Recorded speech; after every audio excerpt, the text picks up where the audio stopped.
पर परमात्मा ने जब बनाया था, परमात्मा ने जब भेजा था, सोना एक ही बिस्कुट का था, सोना एक ही खान का था, सोना एक ही खदान का था। किसी ने हार बना दिया, किसी ने चूड़ा बना दिया, किसी ने चेन बना दी, किसी ने अंगूठी बना दी, किसी ने मंगलसूत्र बना दिया। आज भी पूरे दुनिया में सोने की कीमत एक जैसी रहेगी, क्योंकि बनाने वाले ने मनुष्य एक जैसा बनाया है, केवल कीमत हमने डब्बी की बढ़ाई है।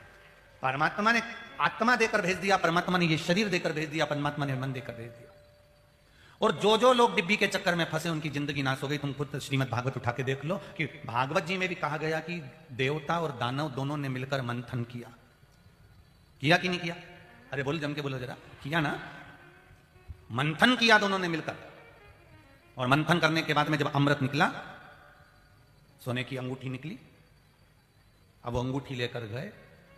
अब उन्होंने सोचा यहां राक्षस खींच रहे हैं, यहां देवता खींच रहे हैं, तो भगवान ने एक काम करा। सुनार की दुकान में भगवान ने सोचा कि डब्बी तैयार करके भेज देता हूं, लोग डब्बी में उलझ जाएंगे। और भगवान ने मोहिनी स्वरूप धारण करा और सब डब्बी में फंस गए। फंसे कि नहीं फंसे? अब अमृत पर किसी का ध्यान नहीं गया, सोने की अंगूठी पर किसी का ध्यान नहीं गया, वो डब्बी पर ध्यान गया। मोहिनी को देखकर मोहित हो गए, वो डब्बी को देखकर चमक देखकर मोहित हो गए। अब इनका क्या जोरदार है साहब, कितनी बढ़िया।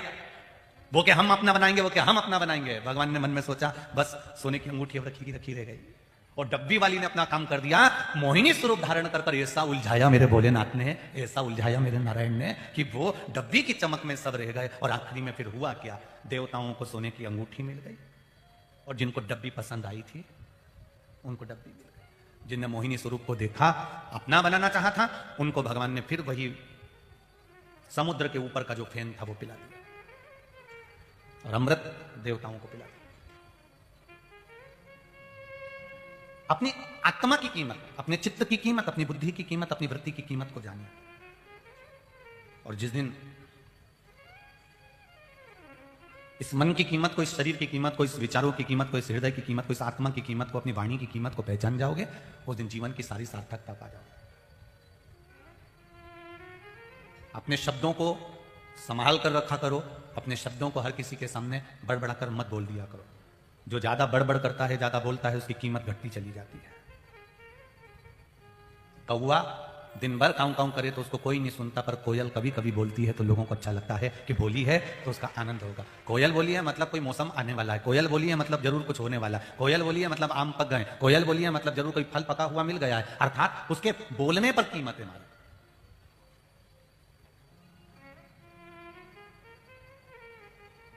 बन सके इस शरीर के द्वारा, बन सके इस आत्मा के द्वारा, बन सके इस चित्त के द्वारा, तो कुछ इस आत्मा के द्वारा, इस चित्त के द्वारा बन सके तो अच्छा करने का प्रयास करें।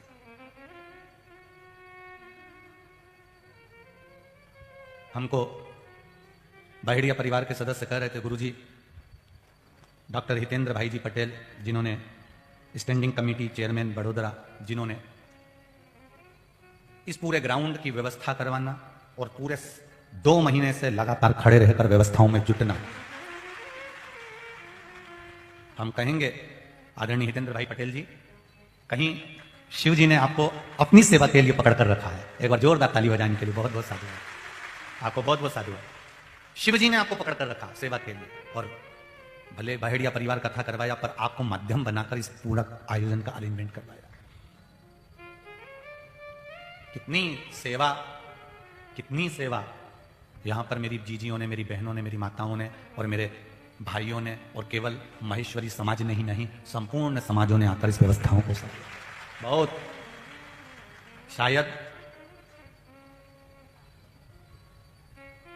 जितनी जगह भी कथा हुई हैं, उन कथाओं में व्यवस्थाओं के मामले में एक एक भक्त को नाश्ता, चाय, भोजन, दूध, बिस्कुट, टोस्ट, टॉफी, शायद ऐसी व्यवस्था कहीं नहीं देखी अभी तक।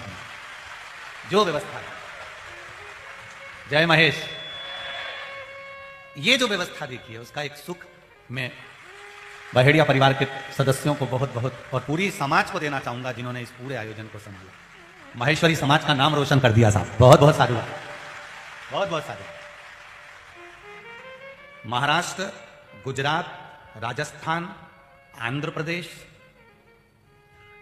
तेलंगाना और हरियाणा और दिल्ली के सबसे ज्यादा लोग यहां आए हुए हैं, सबसे ज्यादा संख्या इन लोगों की आई है। और आपकी व्यवस्था बहुत बाबा की कृपा से रही है। बहुत कृपा।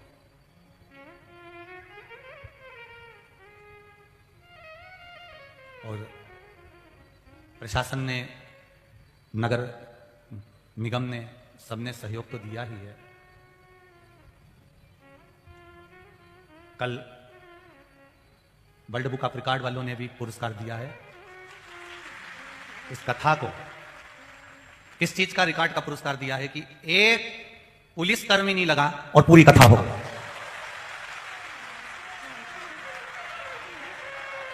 एक पुलिसकर्मी पूरे पंडाल में, पूरे प्रांगण में नहीं लगा, उसके लिए वर्ल्ड बुक ऑफ रिकॉर्ड का पुरस्कार कल दिया गया। साधुवाद, बहुत बहुत साधुवाद। समिति को अर्थात बहेड़िया परिवार को भी दिया और वर्ल्ड बुक रिकॉर्ड हमको भी दिया कि गुरुजी जितने भक्त आए हैं आपके, एक ने परेशान नहीं किया। उसका पहला प्रमाण है ये गुजरात का, ये गुजरात का पहला प्रमाण। जो आया बड़े प्रेम से आया, रहा, खाया पिया। मैं बहुत बहुत साधुवाद देना चाहूंगा संपूर्ण। और ये पुरस्कार केवल बहेड़िया परिवार को या हमको नहीं मिला है, ये पुरस्कार संपूर्ण महेश्वरी समाज को प्राप्त हुआ है, संपूर्ण भारतवासियों को प्राप्त हुआ है। ये कोई साधारण सा नहीं है महाराज।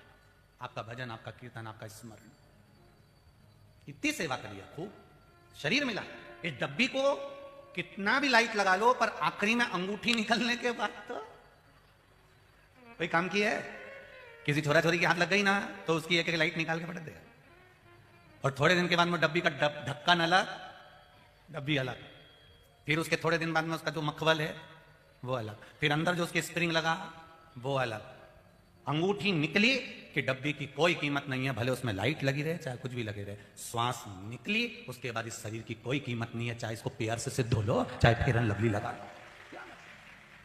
तो तुमने आज तक सुना कि कोई मर गया और उसको ब्यूटी पार्लर ले गया? नहीं, रोज जाती थी, आज भी मेरी बहू को पार्लर जरूर ले जाओ, ले जाओ। रोज जाती थी, आज भी ले जाओ। और रोते रोते सास कहते मेरी बहू को बिना पार्लर के मत ले जाओ। और इसको पार्लर लेके जाओ और पार्लर वाली से कहो साहब इसको धागे से, और फिर इसको बढ़िया सब पेंटिंग पेंटिंग करके, नहीं जो बॉडी है इसको अच्छा कर दे। तो पार्लर वाली भी कहेगी अब भी आई, और अंदर जाएगी और एक माला लाके उसके गले में पहना के कहेगी अंतिम यात्रा ले जाओ। अब ये डब्बी अंगूठी निकलने के बाद किसी काम की नहीं बची। अंगूठी थी तब तक डब्बी की कीमत थी, और अंगूठी गई तो डब्बी की कीमत भी गई। कोई नहीं आता, कोई नहीं। और ले गए लोग, आखिरी में ले जाके जला दिया। जलाने के बाद उसका जो ढक्कन मक्कन सोप जितना मखवल सब गया। फिर तीसरे दिन देखने के लिए गए कि सोने की अंगूठी अभी भी है कि नहीं है। कौन से दिन गए? तीसरे के दिन, उठाने वाले दिन। फिर पहुंच गए शमशान में डब्बी को देखने, तो डब्बी तो जल चुकी थी, उसमें कुछ नहीं मिला। स्प्रिंग मिला, उसमें जो स्प्रिंग फंसे थे डब्बी के अंदर वो नहीं जले, हड्डी के टुकड़े नहीं जले, वो मिल गए। तो इन्होंने कहा चलो हड्डी के टुकड़े अर्थात स्प्रिंग ही ले चलो, कहीं बाद में काम आ जाएगा। तो स्प्रिंग ढूंढ लाए, वहां से हड्डी के टुकड़े लिया। तो परिवार वालों ने कहा काय को लिया रे, ऐसी डब्बी अपन दूसरी बार अंगूठी खरीदेंगे तब ले आएंगे, जाओ फटा जाओ। तो इन्होंने स्प्रिंग ले जाके भी उसको नदी में फेंक दिया, गंगा जी के घाट में डाल दिया। अब सब डब्बी को याद कर रहे, इतनी बढ़िया थी, छोरे ने तोड़ दी। इतनी बढ़िया थी, लाइट लगी थी, इसने छोड़ दी, इसने तोड़ दी। सब एक दूसरे से बात कर रहे, पर अंगूठी का स्मरण नहीं कर रहे कि वो आत्मा कितनी अच्छी थी जिसने ये शिव महापुराण की कथा करवा दी। वो डब्बी कितना, डब्बी पर मत जाओ, उस अंगूठी पर जाओ, उस अंगूठी पर कि वो आत्मा कितनी शुद्ध थी। काव्य ने ये शिव महापुराण की कथा करवाई है, काव्य पर मत जाओ। काव्य के रूप में जो आत्मा बहेड़िया परिवार में आई थी उसको साधुवाद दो कि उसने ये कथा करवा दी। अंगूठी कितनी अच्छी, वो अंगूठी को देखा जाए, वो अंगूठी का सुख देखा जाए।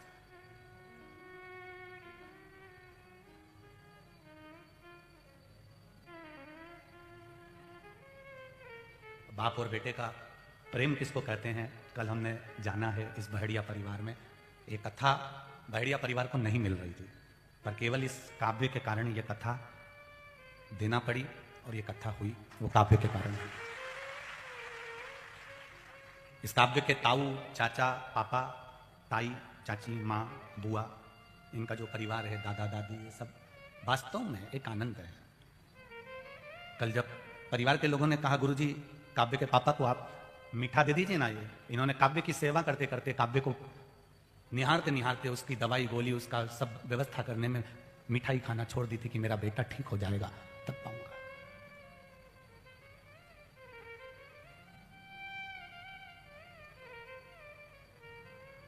काव्य उस समय पर गया, सब कुछ क्रम हो गया, पर देखा जाए तो काव्य की आज मूल विदाई है कि वो जो आनंद के साथ इस कथा के लिए बार बार पापा मुझे कथा सुनना है, पापा मुझे कथा सुनना है।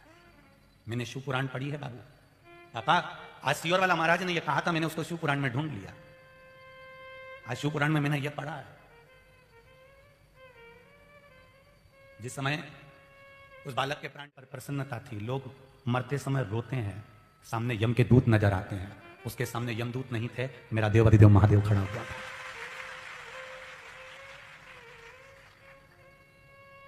स्नेह था, एक पिता और पुत्र का प्रेम, एक माता और पुत्र का प्रेम क्या होता है, ये बहेड़िया परिवार ने सीखा है। भक्ति का बल बढ़ाना सर, धन की कोई कीमत नहीं है। कोरोना महामारी में सबके पास में करोड़ों का धन था, करोड़ों का धन होने के बाद भी एक वेंटिलेटर नहीं मिल पा रहा था, आईसीयू के रूम में एक पलंग नहीं मिल पा रहा था। करोड़ का धन भले तुम्हारे पास में हो, पर उस धन से बड़ा धन है जो आपने ये शिव महापुराण की कथा कराकर इतने लोगों की सेवा करी है। ये पूंजी आपकी कभी खत्म नहीं होने वाली। वो बेटा अभी हमको लेकर आता है, वो हमेशा एक ही बात कहता है, गुरुजी हमको ऐसा वर देकर जाना हमारे चाचाओं को, बहेड़िया परिवार को, पूरे सभी को, कि आप बड़ोदरा बार बार आते रहें, आप पहुंचते रहें।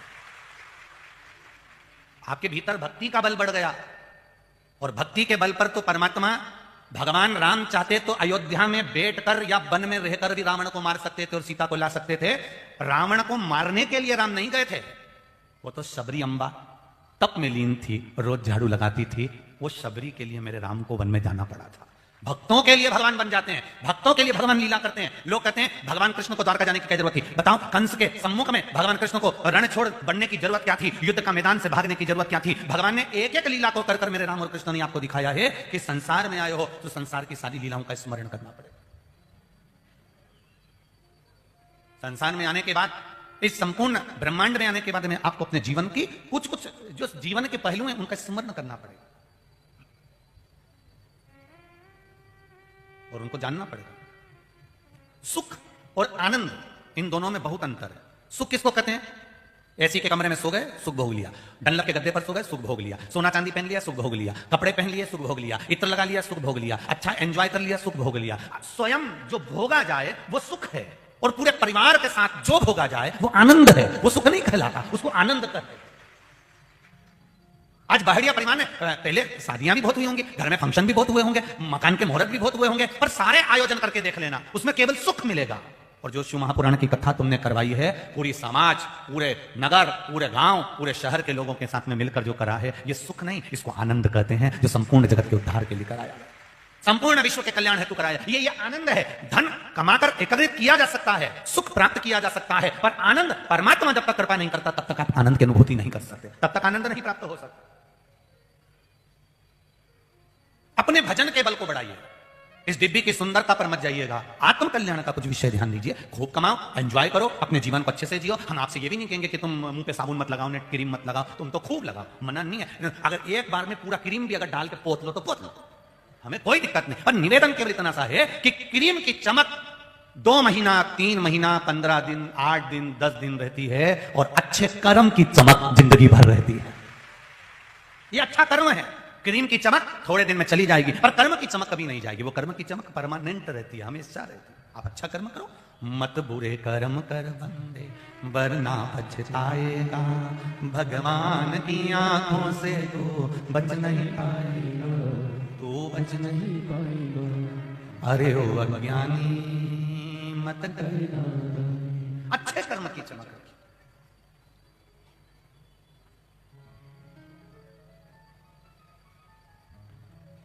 और जब अच्छे कर्म की चमक आपके पास में रहेगी तो जीवन में कहीं ना कहीं आपको कोई तकलीफ भोगना नहीं पड़ेगी।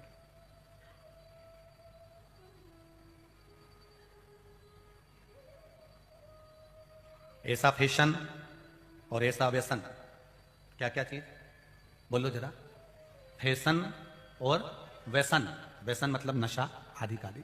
ऐसा फैशन और ऐसा व्यसन कभी मत करना जिसमें अपने धर्म की और अपने धन की हानि होती हो। ऐसा व्यसन भी नहीं करना और ऐसा फैशन भी नहीं करना।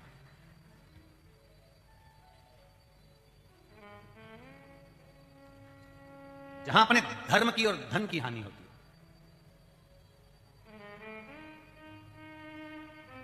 भगवान की अविरल भक्ति, भजन, कीर्तन, स्मरण करो जितना बन सके। एक क्षण का मिले तो एक क्षण का करो, 2 क्षण का मिले 2 क्षण का करो।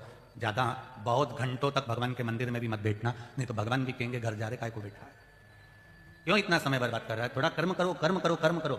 हम बार बार कहते कर्म से पीछे मत हटो, खूब मेहनत करो, पर भगवान पर विश्वास रखकर मेहनत करना कि मुझे इसका फल मिलेगा, जरूर प्राप्त होगा।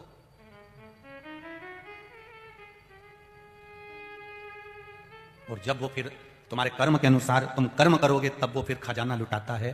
तब वो फिर जब खूब खजाना लुटाने लगता है, फिर कोई कमी नहीं करता, वो देता है।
लगाया सच्ची है उसकी नाव नाटकी, ढोलक में लगाया सच्ची है उसकी नाव नाटकी। पेड़ों को पार लगाया नहीं देर करी पल भरी, पेड़ों को पार लगाया नहीं देर करे वो पल के।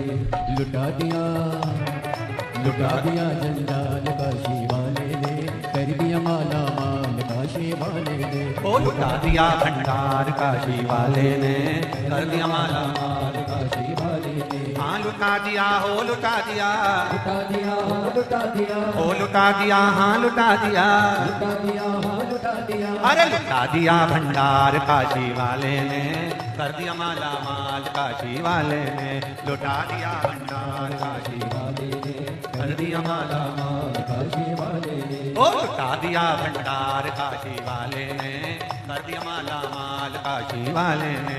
लुटा दिया भंडार काशी वाले ने, कर दिया माला माल काशी वाले ने। ओ लुटा दिया भंडार काशी वाले ने, कर दिया माला माल काशी वाले ने। लुटा दिया भंडार काशी वाले ने, कर दिया माला माल काशी वाले ने। ओ कर दिया माला माल काशी वाले ने, कर दिया माला माल काशी वाले ने। ओ कर दिया माला माल काशी वाले ने, कर दिया माला माल काशी वाले ने। कर दिया माला माल काशी वाले ने। कर दिया माला माल काशी वाले ने।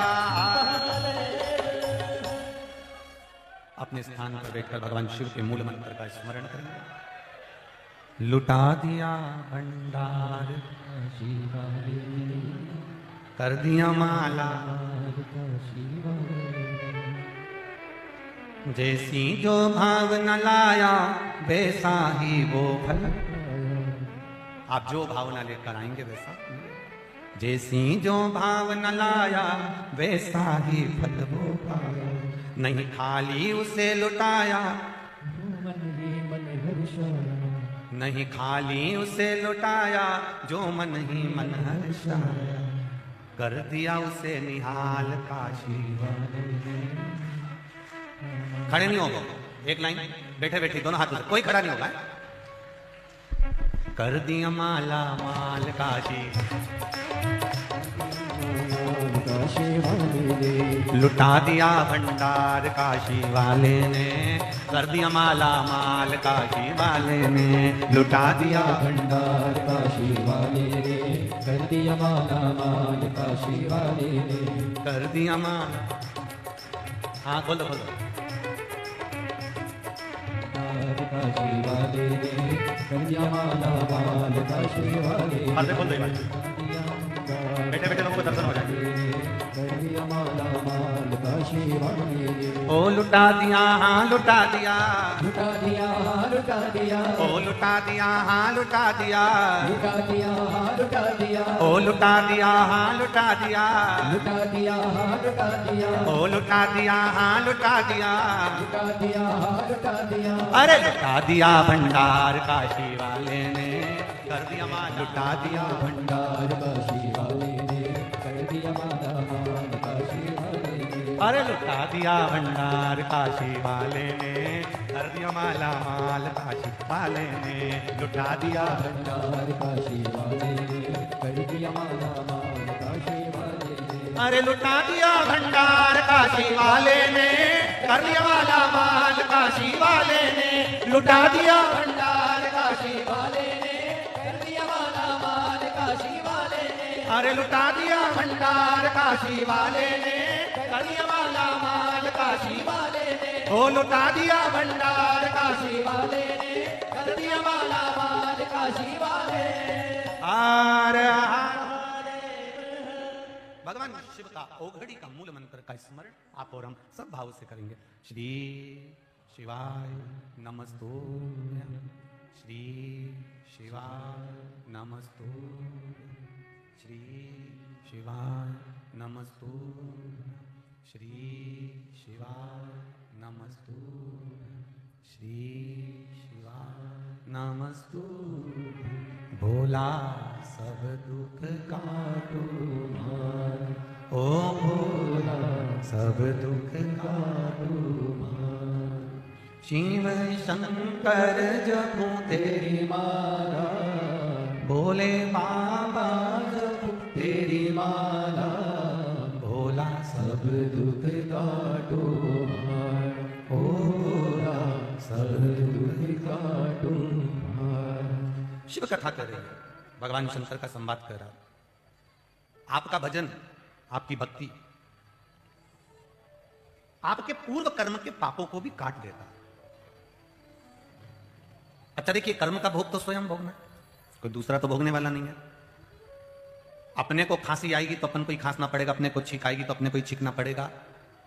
अपन बीमार होंगे तो दुख भी अपने को ही भोगना पड़ेगा, और अपने लिए भजन भी बोलते जाओ जरा अपने को ही। एक भजन वो भी होता है, कोई मर जाता है तो घर की बहुएं एकादशी देती है, छोटी बहू ने 2 एकादशी दे दी, किसी ने 5 दे दी, किसी ने 4 दे दी। अब ईमानदारी से बताओ, जो मरने वाली थी वो तो चली गई, अब तुमने एकादशी दी तो उसको मिली कि नहीं मिली, इसकी गारंटी क्या है?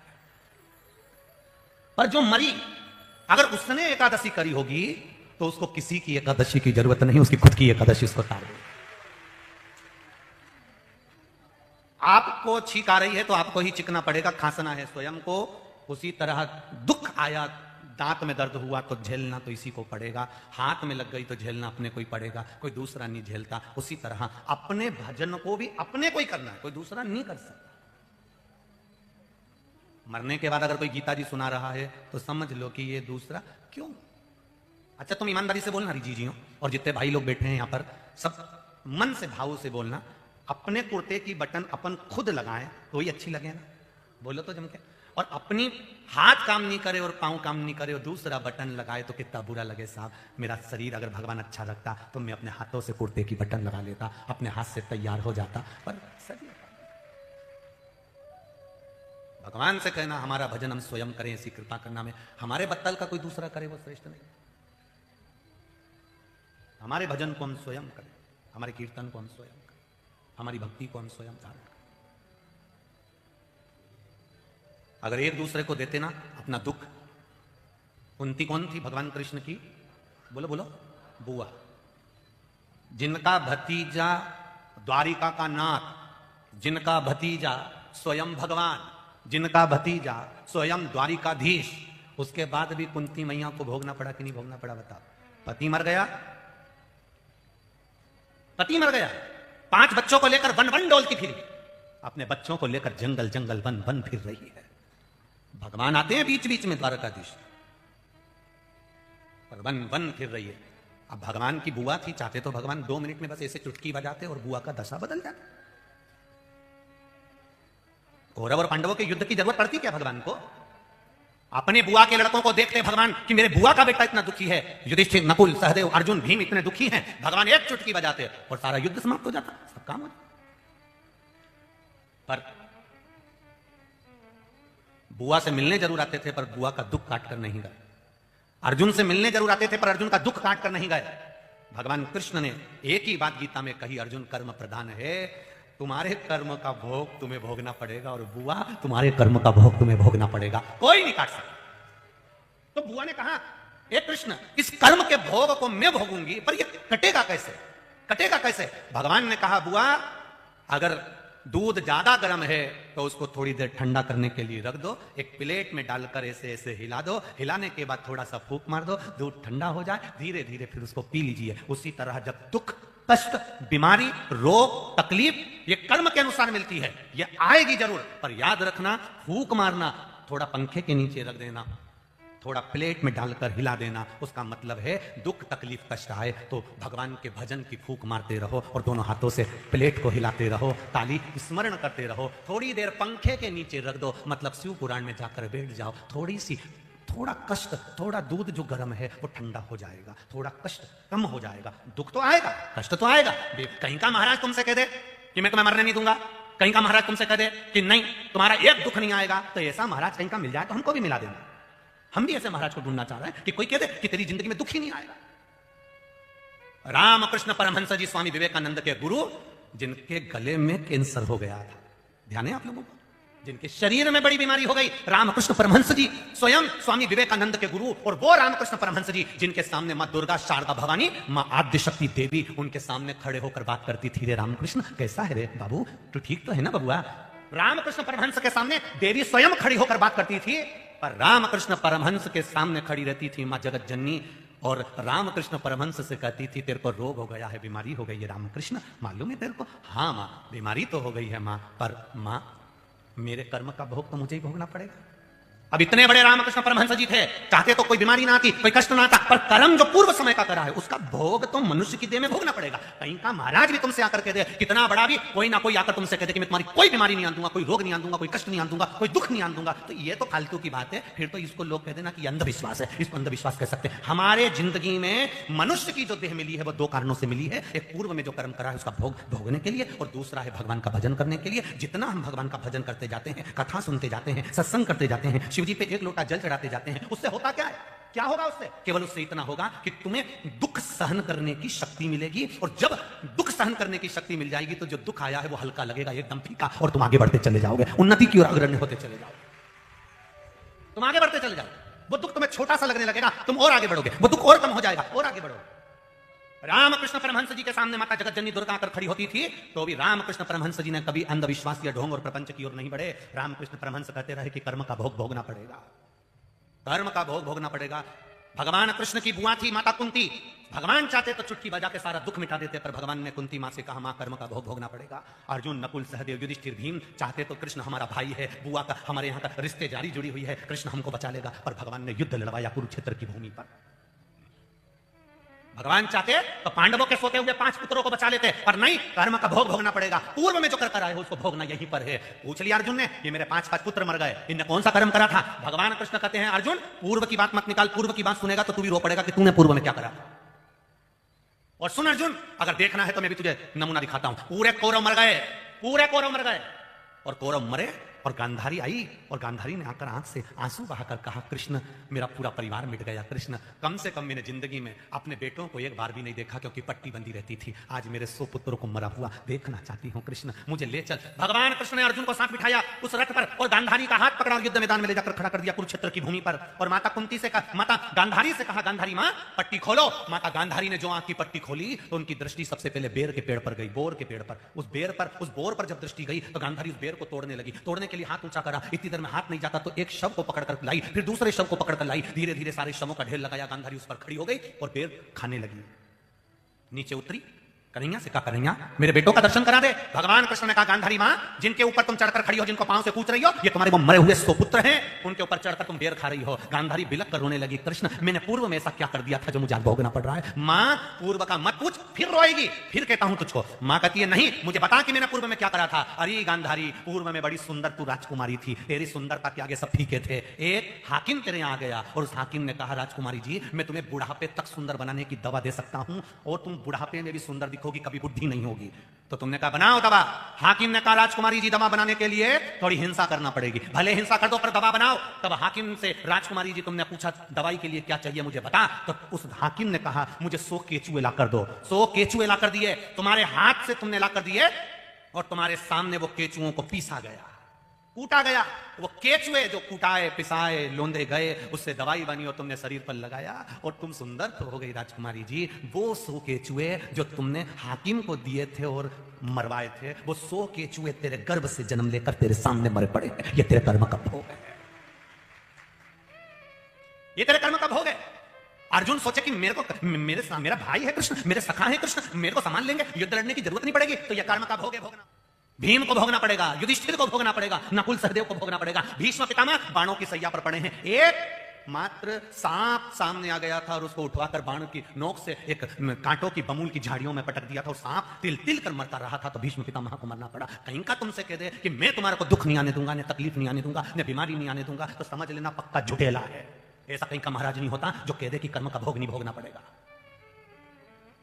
कर्म का भोग तो भोगना पड़ेगा, पर भगवान के भजन के साथ में, शंकर जी को एक लोटा जल चढ़ाने के साथ में, शिव की स्तुति करने के साथ में, भगवत भजन करने के साथ में, कलयुग में राम नाम और कृष्ण नाम का स्मरण करने के साथ में हमारा जो दुख है वो आएगा जरूर, पर कट जाएगा। कुंती से पूछा गया, कुंती मां, तू मुझे बार बार क्यों याद करती है भगवान कृष्ण को? तब कुंती ने कहा, जब तू मेरे सामने आता है तो मैं दुख को भूल जाती हूं। जब जब शिव पुराण तुम्हारे सामने टीवी पर आती है तुम भी दुख को भूल जाते हो। भगवान करना चाहते, हमारे कर्म का भोग हमको भोगना है, हमारे दुख को हमें भोगना है। और जब हमारे दुख को हमें भोगना है तो वो भजन के बल पर उसको काटना चालू करो। एक लोटा जल शिव जी को चढ़ाकर उस दुख को काटना प्रारंभ करो। भगवान शंकर की पूजन कर एक बेलपत्र समर्पित कर उस दुख को काटना चालू करो। दुनिया में कोई तुम्हारे दुख को नहीं काट सकता। केवल तुलसीदास जी ने लिखा, कलयुग केवल नाम आधारा। संसार का दुख कटता है तो भगवान के नाम से कटता है। तुम भगवान का नाम लो, एक लोटा जल चढ़ाओ, शंकर जी का भजन करो। किसी आलतू फालतू के चक्कर में मत पड़ो, नहीं तो जिंदगी नाश हो जाएगी। पर भगवत भजन में जो चित्त लगाया तो जीवन सार्थक हो जाएगा। कहीं नहीं जाना, हमें राम नाम, कृष्ण नाम, शिव नाम में जुड़ा।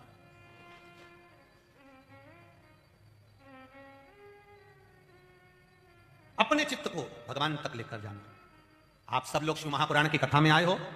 कथा तो आज विराम हो जाएगी, 12 तारीख को बैतुल में चालू हो जाएगी 1 बजे से 4 बजे तक। पर जितने भी यहां कथा सुनने के लिए आए हो, आपने अपना चित्त, अपना मन, अपना समय, अपना हृदय भगवान में लगाया है। अब तुमने अपना समय, दुख, ऐसा कौन व्यक्ति है जिसको दुख नहीं है? जितने बैठे पूछो इनसे। सबका पेपर अलग अलग है, एग्जाम देना है संसार में आकर, सबका पेपर अलग अलग है। फिजिक्स का पेपर सबके अलग अलग है, किसी केस में ये प्रश्न आ गया, किसी केस में वो प्रश्न आ गया। सब पेपर दे रहा है। जितने बैठे हो और जितने आस्था चैनल पर सुन रहे हो, जितने लोग इस मोबाइल पर सुन रहे हैं, ऐसा कोई संसार में जन्मा हो जिसके जीवन में दुख नहीं हो। दुख सबको है, बड़े से बड़े महाराज से लेकर संत महात्मा, जोगी सन्यासी, तपस्वी, साधक, उपासक, उन तक को दुख है। तकलीफ किसको नहीं है? बस संत भगवंत भगवान के भजन में उस दुख को निकाल देते हैं, फिर सुख की घड़ी आ जाती है। आप कथा सुनने के लिए बैठे हो, शिव महापुराण की कथा को श्रवण कर रहे हो, भगवान के मंदिर जा रहे हो, देवालय जा रहे हो, शंकर की कथा को अपने जीवन में उतार रहे हो, तो इतना याद रखना कि दवाई ज्यादा कड़वी होती है तो उसको पानी से निगल लेते हैं, दुख ज्यादा है तो शिव महापुराण से निगल लेते हैं। बस दुख को निगलने की एक तरीका है, भगवान का भजन, भगवान का कीर्तन, भगवान का स्मरण। इसको नहीं छोड़ना।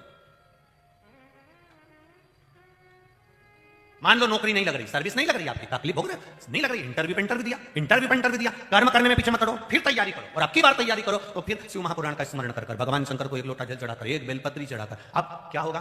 पानी साथ में मिल गया, दवाई निगलने के लिए, शिव साथ में मिल गया दुख को काटने के लिए। जब जब कृष्ण सामने आते थे कुंती का दुख आधा हो जाता था, जब जब कृष्ण सामने आते थे सम्मुख में दुख आधा हो जाता था। क्यों? रथ की डोर संभाली मेरे कृष्ण, क्यों संभाली? इन पांडवों के लिए रथ की डोर संभाली। कौन कहता है कि भगवान कृष्ण ने अर्जुन, नकुल, सहदेव, भीम, युधिष्ठिर के लिए, पांडवों के लिए रथ की डोर संभाली थी? कौन कह सकता है? अगर गीता का स्मरण करा है, भगवान कृष्ण ने पांडवों के लिए रथ नहीं चलाया, भगवान कृष्ण ने पांडवों की रक्षा के लिए रथ नहीं चलाया, भगवान कृष्ण ने अगर रथ चलाया है तो सामने जो युद्ध के मैदान में जो सैनिक सामने आकर जब खड़े होंगे, युद्ध के कौरव इधर पांडव इधर होंगे, दोनों सेनाएं जब भिड़ रही होगी, मैं रथ लेकर आगे खड़ा होऊंगा और सारे सैनिक आपस में, इन परिवार की लड़ाई में ये बेचारे सैनिक मर रहे होंगे, इन मरते हुए सैनिक को मोक्ष देना है मुझे। जब ये सैनिक मेरा दर्शन कर करके मरेंगे तो इनको मुक्ति मिल जाएगी, इसलिए रथ चलाया उसने। पांडवों के लिए रथ चलाने की जरूरत नहीं थी, उन्होंने रथ संसार के कल्याण के लिए चलाया कि सामने जितने खड़े हैं इनका उद्धार मेरा केवल दर्शन कर कर हो जाए, केवल दर्शन। इनने क्या बिगाड़ा विचारों ने? ये परिवार की लड़ाई हो रही है, प्रॉपर्टी की लड़ाई हो रही है, ये जमीन की लड़ाई हो रही है, राजघराने की लड़ाई हो रही है, इसमें इनने क्या बिगाड़ा विचार? इनको तो कुछ मिलने वाला ही नहीं है, और आपस में राजा के लिए तो लड़ना पड़ेगा। कुर्सी किसी को मिलती है, सत्ता किसी को मिलती है, और मोहल्ले के लोग आपस में लड़ लेते हैं। क्यों लड़ना? इनके कल्याण के लिए मैंने सम्मुख लड़ रहे हैं आपस में। एक पति पत्नी झगड़ा कर रहे थे रास्ते में, पति बोला डॉक्टर बनाऊंगा, पत्नी बोली इंजीनियर बनाऊंगी। मेरे बेटे को मैं डॉक्टर बनाऊंगा, वो कि मेरे बेटे को मैं इंजीनियर बनाऊंगा। संत वहीं से निकल कर जा रहे थे, उन्होंने पूछ लिया क्यों झगड़ रहे हो? पिताजी कह रहे हैं मैं बेटे को डॉक्टर बनाऊंगा, मां कह रही है मैं बेटे को इंजीनियर बनाऊंगी। संत ने कहा तुम दोनों आपस में मत सोचो, बेटे को बुला लो, उससे पूछ लो वो क्या बनना चाहता है। पति पत्नी दोनों ने कहा अभी तो वो हुआ ही नहीं है, तीसरा महीना चल रहा है।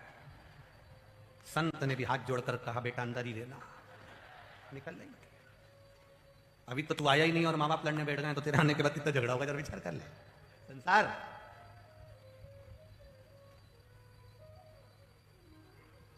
भगवान से कहा करो सांवरिया सेठ, मेरे जन्म से पहले तूने 9 महीने पहले सूचना दे दी थी कि 9 महीने पहले मालूम पड़ गया था कि आने वाला है। कितने महीने पहले? 9 महीने पहले मालूम पड़ जाता है कि आने वाला है। जैसे तूने 9 महीने पहले बता दिया था, आने की सूचना दे दी थी, हे सांवरिया से जाने की सूचना भी 9 मिनट पहले दे देना तो मैं राम बोल लूंगा। पर वो इतना चतुर है, आने की सूचना 9 महीने पहले देता पर जाने की सूचना 1 क्षण पहले नहीं देता। कब निपट गया मालूम नहीं क्यों? भगवान जानते हैं कि मरते समय अगर इसने मेरा नाम ले लिया तो इसको कैलाश लाना पड़ेगा, नारायण बोल लिया ले जाना पड़ेगा बैकुंठ, कृष्ण बोल लिया गौलोक धाम ले जाना पड़ेगा। अगर ये भगवान का भजन मरते समय कर लिया तो इंद्र को नीचे आना पड़ेगा और इंद्र का सिंहासन इसको देना पड़ेगा। इसलिए जन्म लेने के 9 महीने पहले मालूम पड़ जाता है कि होगा, तुम्हारे आने की सूचना हो जाती है, पर मरने की सूचना तो 1 मिनट पहले भी नहीं मालूम पड़ती कि कब मरेगा। कई कई तो डॉक्टर भी कह देते अब इनकी अंतिम सांसें चल रही है, घर ले जा। जो घर ले गए मालूम पड़े 2-3 साल निकल गए। 4 बार तो गीता जी सुना दी, 2 बार गंगा जल पिला दिया, गोबर लीप के जमीन पे सुला दिया, डोकरी फिर जिंदा, फिर नहीं मरी। फिर डोकरी ने कहा चाय बना ला अदरक डाल के, थोड़ा पुदीना डाल देना चाय, फिर जिंदा। और खूब कहा था बड़े बड़े विद्वानों ने इनकी तो खूब लंबी उम्र है, खूब जिएंगे खूब जिएंगे। मालूम पड़ा साइलेंट अटैक आ गया। साइलेंट अटैक मतलब जानते हो तुमको? मालूम ही नहीं पड़ा। कल ही तो इन्होंने बहुत अच्छे से ढोकला खाया था, कड़ी ढोकला बहुत अच्छे से खाया, 3 मठरी भी खाई थी। रात को बोले मेरे को 1 गिलास दूध दे दे, मैंने दूध भी दे दिया। फिर बोले मेरे को 4 बिस्कुट ला दे, बिस्कुट भी दे दिया। सवेरे मालूम ही नहीं पड़ा कब चले गए, साइलेंट। अब जितने भी मिलने आए उन सब ने पूछा कैसे गया, तुमने बार बार कहा ढोकला खाए थे कड़ी के साथ, 4 मठरी भी खाई थी, चाय भी पी, दूध भी पिया, सुबह मालूम नहीं पड़ा। फिर कोई पूछने आ गया, फिर बता दिया, पूरे अखबार में निकल गया, सबको मालूम है कि ऐसा मरा। उसके बाद भी लोग मरने वाले के यहाँ जाके पूछते जरूर क्या हो गया था। अब जब बार बार कोई पूछे तो एक सीडी तैयार कर लो या पेन ड्राइव तैयार कर लो, जैसे कोई पूछे उसमें फंसा दिया, खटका दबा दिया, सुन ले ऐसे मरा था। अब क्या पूछना कैसे मरा? अगर किसी के यहाँ गए हो तो थोड़ी देर बैठकर राम नाम, कृष्ण नाम, शिव नाम गाइए, वो जीवात्मा को भी मुक्ति मिलेगी और आपकी जिभ्या भी पवित्र हो जाएगी। पर नहीं, सब बैठे, और वो आज के जमाने में होता उठाओ ना तीसरा, इधर होता है होता उठाओ ना तीसरा, उसमें फोटो लगा देते हैं इतना बड़ा, और महिला इधर पुरुष इधर, बाकी के सब आके बैठते जाते हैं। इधर बैठी हुई माताएं और पुरुष आपस में बात करते रहते हैं। कमलाबाई तो आई नहीं, इनकी अम्मा मरी थी जब तो अपन गए थे, नाथुराम भी नहीं दिख रही। अब तुम ये मरे हुए की सभा करने बैठे हो कि इनको देखने बैठे हो कि कौन आया कौन गया? राम नहीं किया, कृष्ण नहीं किया, शिव नहीं किया, भजन नहीं किया, क्या मतलब की जिंदगी दी?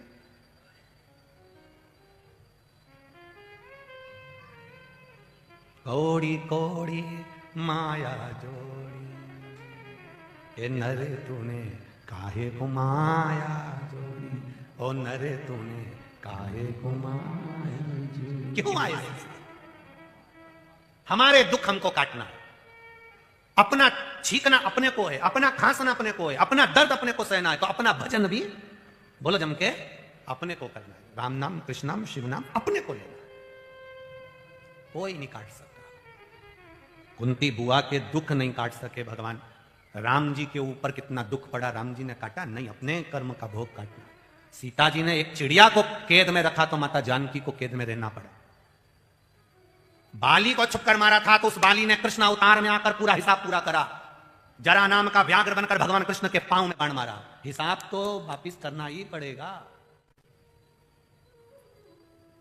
गेंद फेंकी है तो वो लौट कर तो आएगी, जो करा है वो भरना तो पड़ेगा। इसलिए सावधान इंडिया,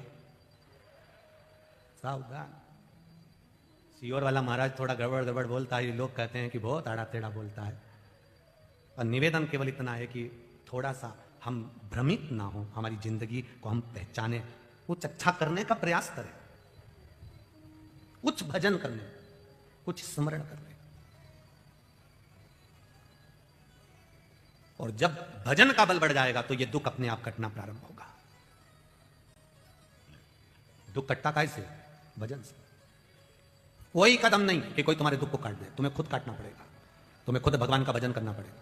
तुम्हें खुद शिवजी के मंदिर में जाके एक लोटा जल चढ़ाना पड़ेगा। तुम्हें स्वयं जाकर भगवान शंकर के मंदिर में एक बेलपत्र चढ़ाना पड़ेगा।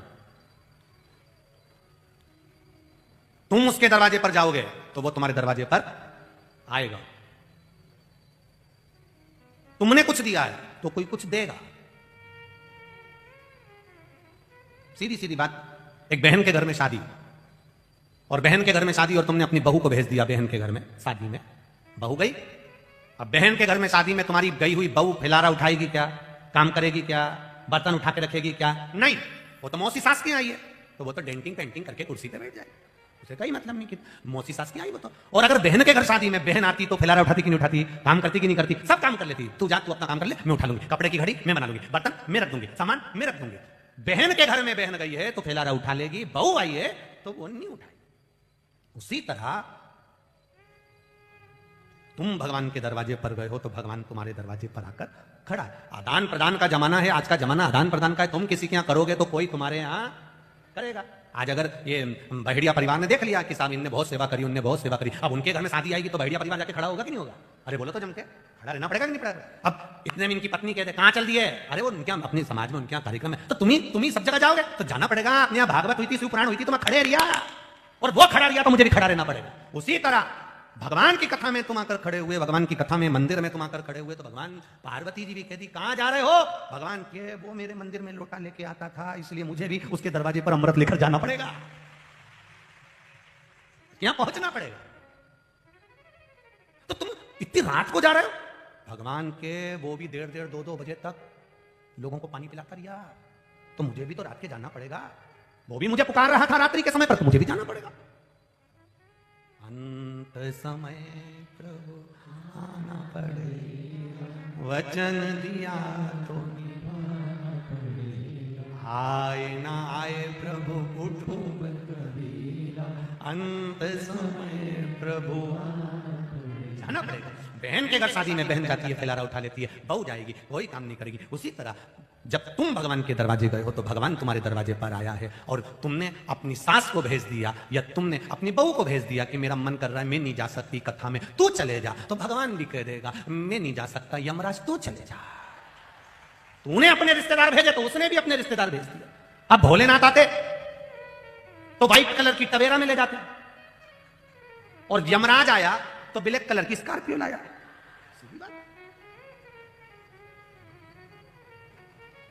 पर इन दोनों में भी एक और है, एक और है। इन दोनों के बीच में व्हाइट कलर की टवेरा और बोलो बोलो ब्लैक कलर की स्कॉर्पियो में भी, इनके बीच में भी एक और है। कहा जब मेरे भोलेनाथ को जाने में देरी हो जाती है तो नाथ मेरे शंभू कह देते हैं नारायण मैं समाधि में लीन हूं, मेरे भक्त को लेने तू चले जा, तेरे भक्त को लेने में चले जाऊंगा। तो किसी ने, इंद्र ने पूछ लिया एक बार भगवान शंकर से तुम हमेशा शंकर भगवान नारायण भगवान को क्यों भेजते हो? मुझे भेजा करो, मैं एरावत हाथी लेकर चले जाऊंगा, मेरे पास में तो सफारी है, मैं सफारी ले जाऊंगा, मैं अच्छी वाली गाड़ी ले जाऊंगा, और मेरे पास तो बहुत बड़ी गाड़ी पड़ी है, खूब जोरदार, मेरे पास तो ट्रक भी रखा है। तुम बोले तो वो को ले जाऊंगा। भगवान बोले नहीं, भगवान नारायण जाएंगे। तो किसी ने एक दिन पार्वती जी ने पूछ लिया कि तुम क्यों जा रहे हो, तुमने नारायण को क्यों भेज दिया? शंकर भगवान बोले अरे तुझे मालूम नहीं है, बड़ोदरा में बहुत ट्रैफिक जाम रहता है, तो टू व्हीलर कहीं से भी निकल जाती है, इसलिए मेरे भगवान के पास में फोर व्हीलर है, यमराज के पास फोर व्हीलर है, और मेरे नारायण के पास में टू व्हीलर है, कहीं से भी आता है और निकल चले जाता। बहुत चतुर है वो। उसने कहा ये कहीं से भी निकल सकती, हमने देखा, हम बत्ती चुराए, ये चुराया नहीं है, ये हमको लेके आता वो अभी, और रोज हम देखते कि लाल बत्ती, हरी बत्ती, लाल बत्ती हमको ले जाके खड़ा कर दे, और टू व्हीलर वाले इतने होशियार वहां से घूम के उधर से चले जाते। हमने तो इससे भी कहा, अभी से भी हमने कहा तेरे पास भी हो तो कहीं की बुलेट मुलेट लिया दादा, अपन भी ऐसे टू व्हीलर से धट से निकल के फट पहुंचा, 20 मिनट लगे आने में, कम से कम 10 मिनट में अपन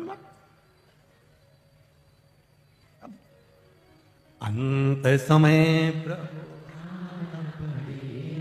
वचन दिया तो महाराज फिर अंत समय में वो आए, ये उसकी भक्ति है। हो के नंदी पैसावार,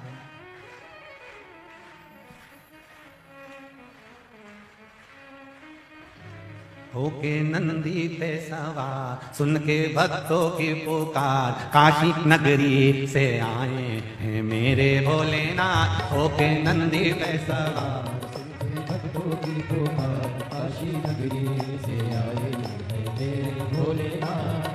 भक्तों की पुकार, होके नंदी पे सवार, काशी नगरी से आए हैं मेरे भोलेनाथ। होके सवार, सुन के भक्तों की पुकार, काशी नगरी से आए हैं मेरे भोलेनाथ। होके भक्तों की पुकार, होके नंदी पे सवार, काशी नगरी से आए हैं मेरे भोलेनाथ।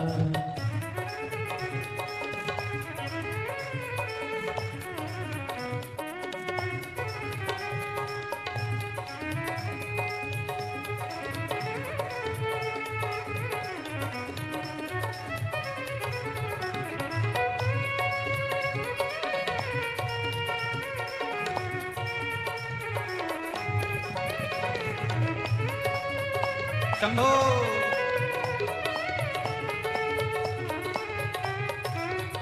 सुन के भक्तों की पुकार, होके नंदी पे सवार, काशी नगरी से आए हैं मेरे भोलेनाथ। सुन के भक्तों की पुकार, होके नंदी पे सवार, काशी नगरी से आए हैं मेरे भोलेनाथ। सुन के भक्तों की पुकार, होके नंदी पे सवार, काशी नगरी से आए हैं मेरे भोलेनाथ। सुन के भक्तों की पुकार, होके नंदी पे सवार, काशी नगरी से आए हैं मेरे भोलेनाथ।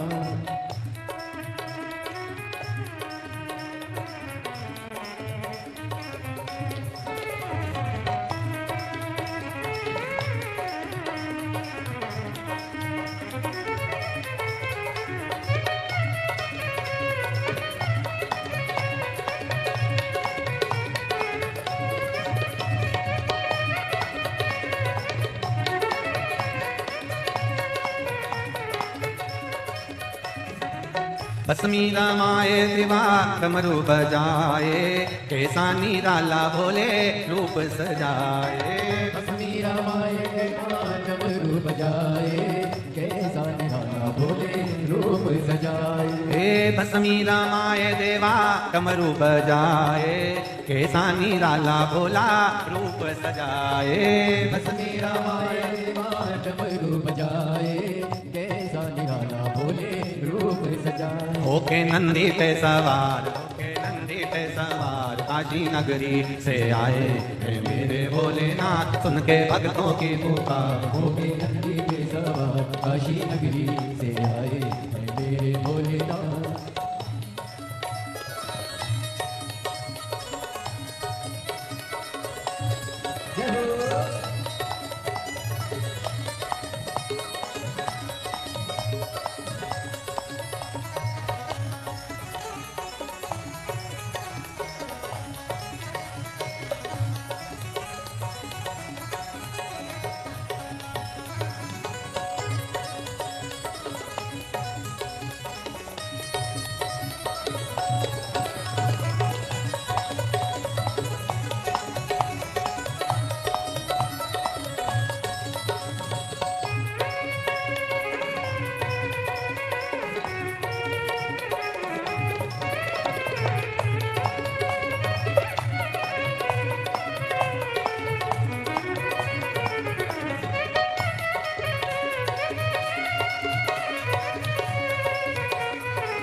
मृगछाला पहने भोले जटा में गंगा, चम चम चमकता है माथे पे चंदा। मृगछाला पहने भोले गंगा, चम चम चमकता है माथे पे चंदा। मृगछाला पहने भोले जटा में गंगा, चम चम चमकता है माथे पे चंदा। मृगछाला पहने भोले जटाओं में गंगा, चम चम चमकता है माथे पे चंदा। गोरा मैया का श्रृंगार होके नंदी पे सवार, काशी नगरी से आया है मेरा भोलेनाथ। गोरा मैया का श्रृंगार नंदी पे सवार, काशी नगरी से आए मेरे भोलेनाथ। सुन के भक्तों की पुकार होके नंदी पे सवार, काशी नगरी से आए हे मेरे भोलेनाथ। सुन के भक्तों की पुकार होके नंदी पे सवार, काशी नगरी से आए हैं मेरे भोलेनाथ। सुन के भक्तों की पुकार होके नंदी पे सवार, काशी नगरी से आए हे मेरे भोलेनाथ। सुन के भक्तों की पुकार होके नंदी पे सवार, काशी नगरी से आए हैं मेरे भोलेनाथ।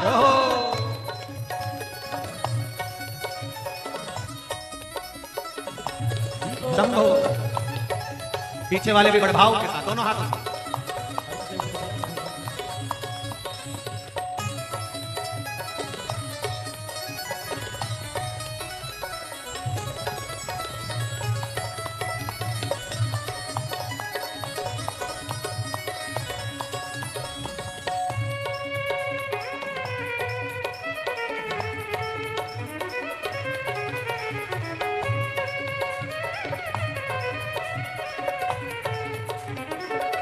शंभो।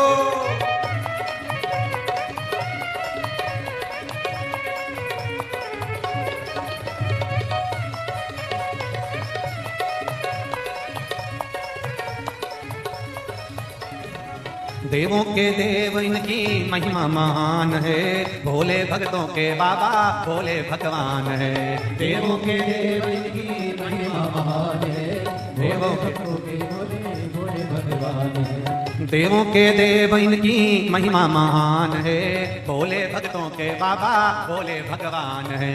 देवों के देव इनकी महिमा महान है, भोले भक्तों के बाबा भोले भगवान। करने भक्तों का उद्धार, सुन के भक्तों की पुकार होके नंदी पे सवार, काशी नगरी से आए हैं मेरे भोलेनाथ। सुन के भक्तों की पुकार होके नंदी पे सवार, काशी नगरी से आए हैं मेरे भोलेनाथ। सुन के भक्तों की पुकार होके नंदी पे सवार, काशी नगरी से आए हैं मेरे भोलेनाथ। सुन के भक्तों की पुकार होके नंदी पे सवार, काशी नगरी से आए हैं मेरे भोलेनाथ। काशी नगरी से आए हैं मेरे भोलेनाथ। काशी नगरी से आए हैं मेरे भोलेनाथ। काशी नगरी से आए हैं मेरे भोलेनाथ। काशी नगरी से आए हैं मेरे भोलेनाथ। काशी नगरी से आए हैं मेरे भोलेनाथ। काशी नगरी से आए हैं मेरे भोलेनाथ। अपने स्थान पर बैठकर भगवान देवादिदेव महादेव से भाव से आज कथा का विराम दिवस है। दिल से बाबा से कहें, बाबा आपकी पावन कथा को श्रवण कर रहे हैं, हमारे जीवन का आनंद सुख आप प्रदान करने वाले हैं। मेरे जीवन के सारे दुखों को कष्टों को आप काटने वाले हैं।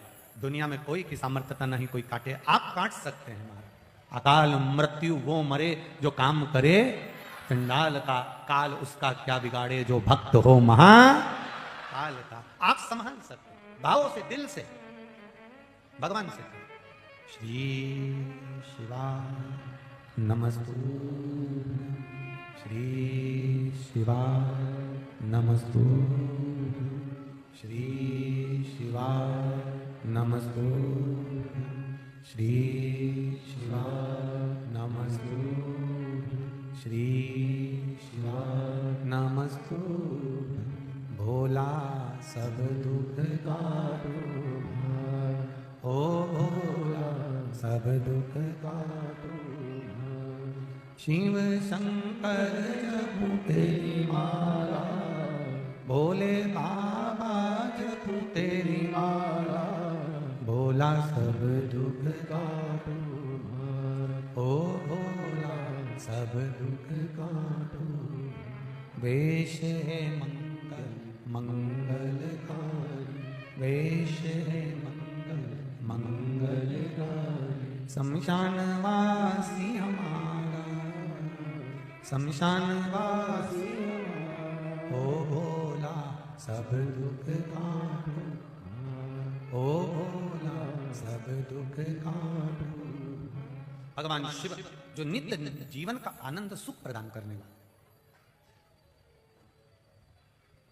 जीव के कर्मों की गति को काटने के लिए देवादिदेव महादेव इस मृत्यु लोक में विराजे। ब्रह्मा जी ब्रह्मलोक में, भगवान विष्णु वैकुंठ लोक में। मृत्यु लोक का अगर कोई अधिपत्य स्थापित करे हैं तो वो देव अधिदेव महादेव है।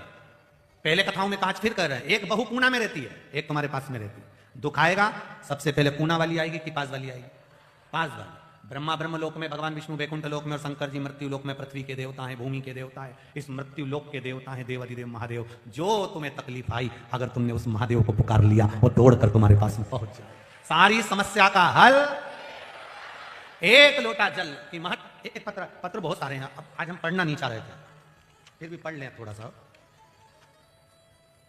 पढ़ना इसलिए चाह रहे थे क्योंकि इतने सारे, हम किसका छोड़े, बहुत सारे आज के पत्र भी। एक पत्र देखिए, मैं पूनम निवासी मांजलपुर बड़ौदा गुजरात की रहने वाली हूं। कहीं बैठी हो पूनम जी तो हाथ हिला दीजिएगा। मैं पूनम निवासी मांजलपुर बड़ौदा गुजरात की रहने वाली हूं। गुरुजी क्या बखान करूं मैं, मेरे भोले बाबा का आप कहते हो कि वो 3 महीने में देता है और उसने मुझे 1.5 महीने में ही दे दिया, ऐसा मेरा महादेव है। गुरुजी मेरा और मेरे पति का झगड़ा हो गया, इस दौरान में मेरे अपने मायके चली गई। मायके में गई 6 महीने हो गए, वहां रह रही थी, तलाक की बात पहुंच गई, तलाक की फाइल बन गई, पेशियां चालू हो गई, अदालत में परेशान रहने लगी। एक दिन आपकी शिव महापुराण की कथा मोबाइल पर सुन ली थोड़ी सी, उसमें 1 लोटा जल का वर्णन आपने करा, तो मैंने भी सोचा 1 लोटा जल में भी चढ़ा देती हूँ। और बोलती बाबा को जल चढ़ाती और बाबा को कहती बाबा सियोर वाला महाराज ने बोला है 1 लोटा जल चढ़ाने, पर मेरा मन है बाबा शिव महापुराण की कथा सुनने का, सियोर वाले महाराज कहते हैं, पर मेरा मन है शिव पुराण की कथा मैं टीवी पर भी सुनूं तो मेरे पति जिनके साथ मेरी शादी हुई है तलाक लेकर नहीं, उनके साथ बैठकर उन्हीं के घर में बैठकर सुनूं। बाबा 1.5 महीना नहीं हुआ जल चढ़ाते चढ़ाते और पूरा केस समाप्त हो गया और मेरे बाबा ने मेरे ही ससुराल में मुझे शिव महापुराण की कथा सुनवा दी। शिव तत्व है ओ घड़ी, शंकर है वो, दयालु। अब दिल से उसको पुकारेंगे वो दिल से आएगा। हाँ दुख अपना है तो महादेव भी तो काटने वाला अपना है, उसको अपना मानकर करोगे तो जरूर काटेगा वो दुख आपकी। आप भगवान के मंदिर जा रहे हो, कई लोग ऐसे होते हैं जो कि कई लोग तो परीक्षा लेते हैं भगवान महादेव की। हमने सियोर वाले महाराज के मुंह से सुना था, ऐसा करके देखती हूँ हो जाएगा तो ठीक। परीक्षा सियोर वाले महाराज की नहीं होती है।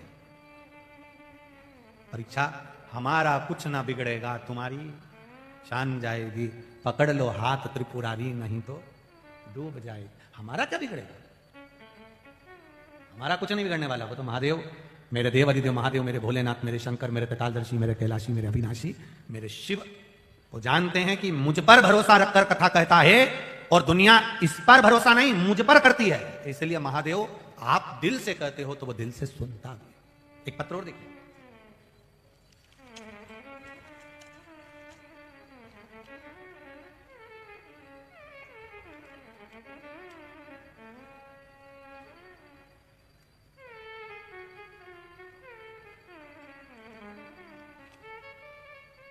मेरा नाम अर्चना मनीष कुशवाहा है। मैं उत्तर प्रदेश के जिला जालौन तहसील कोंच के नया पटेल नगर में रहने वाली हूं। यहां कथा सुनने आई हूं। कहीं बैठी हूं तो हाथ हिलाइएगा। महाराज शिव कथा कर रही हूं मैं। यह कथा मेरी दीदी संतोषी पटेल उनके सुझाव से लगभग 8 महीने से देख रही हूं। प्रत्येक कथा में पूरे भाव से सुनती हूं। सारी समस्या का हल 1 लोटा जल, जिसका पालन मैं करती हूं। और बाबा की कृपा ऐसी हुई गुरुदेव, शिवलिंग पर चढ़ाए हुए जल का मैं क्या वर्णन करूं। मुझे थायराइड थी, दवाइयां चल रही थी, आराम बिल्कुल नहीं था। पर शंकर भगवान पर चढ़ाया हुआ जल आचमन करना प्रारंभ करा तो मेरी थायराइड ठीक हो गई, दवाइयां लेना बंद करी हैं। मेरे शिव जी ने मुझे संभाल लिया। ये ओघड़ी है शिव। एक नीचे उन्होंने और एक अच्छी लाइन लिखी है, 4 नवंबर देवउठनी एकादशी के समय आपने जो हल्दी वाला उपाय बताया था उसे मैंने किया, और दूसरे दिन जब मैंने देखा बाबा की कृपा से मेरा वो कार्य पूर्ण हुआ। गुरुजी आप कहते हो इस कार्य को, हल्दी वाला जो उपाय था आपने कहा था कि 1 साल में इसका रिजल्ट मिलेगा, पर मुझे बाबा की कृपा से 1 महीने के अंदर उसका रिजल्ट प्राप्त हो गया। ये शिव तत्व है, ये शंकर, ये अवघड़ी है। तेरी कृपा बिना न हिले एक भी अणु, लेते हैं श्वास तेरी कृपा से। और विश्वास रखकर कहता हूं, जितने लोग कथा सुन रहे हैं बड़ौदा की पावन धरा पर, और जितने लोग आस्था चैनल और फेसबुक पर कथा सुन रहे हैं, यूट्यूब पर सुन रहे हैं, ये मेरा विश्वास करता है, मेरा महादेव का विश्वास करता है, ये मेरे शिव का विश्वास करता है। यहां कथा आज विराम हो जाएगी। दिसंबर में 23 जनवरी 2023 कथा चालू हो जाएगी पावागढ़ के पास में। मेरा विश्वास करता है इन पत्रों में अगला पत्र आपका भी वहां पर मिलेगा, मुझे निश्चित है। एक पत्र आपका भी आएगा कि मैंने कथा सुनी थी, गुरुजी कह रहे थे 3 महीने में बाबा कृपा करता है। पंडाल में बैठकर कथा सुनने का लाभ क्या है, उसके सामने बैठकर कथा का रसतत्व का लाभ क्या है, उसके दरवाजे तक जाने का लाभ क्या है, वो कथा ही बता सकती। हम तो कहकर चले जाएंगे और 15-20 मिनट बचे होंगे, कथा कही, हम अपने घर, तुम अपने अपने घर, हम वहां जाकर अगली कथा की तैयारी करें। तुम आराम से ढोकला खाओ आराम से, फिर हम वहीं से तुमसे बैतूल में पूछ लेंगे केम छो, तो तुम बता देना, मजा छे। हमारे बहड़िया परिवार के भाई लोग कह रहे थे गुरुजी एक भजन गुजराती गाओ ना। हमने इनसे कहा हम गा तो देंगे, परंतु उसका मतलब क्या है ये समझने में हमको 2-4 कथा लग जाएगी, और कहीं का शब्द कुछ निकल गया तो बड़ी आफत खराब हो जाएगी। हम हमारे गुरु परिवार का भजन जरूर थोड़ा बहुत जानते हैं, उसमें थोड़ी बहुत गुजराती है हमारे गुरु परिवार के भजनों में, हम वो भले गा सकते हैं। एव श्री वल्लभ प्रभुनो नाम हमने प्राण प्यारो छे, एव श्री वल्लभ प्रभुनो नाम हमने प्राण प्यारो छे, एव श्री वल्लभ। सब गाइए बैठे बैठे आनंद से।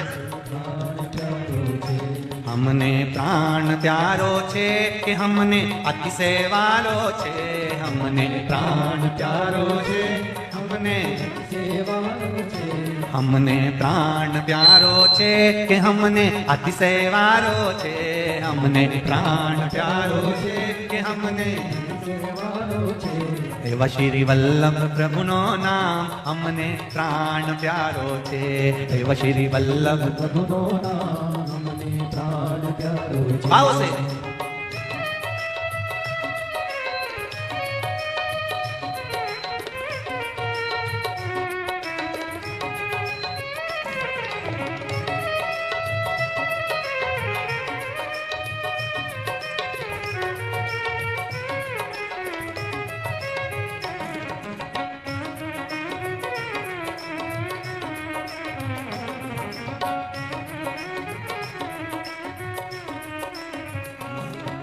यमुना तट पर रहिए श्री यमुना जी ने भजिए, यमुना तट पर रहिए श्री यमुना जी से भजिए, यमुना तट पर रहिए श्री यमुना जी ने भजिए, यमुना तट पर रहिए श्री यमुना जी से भजिए,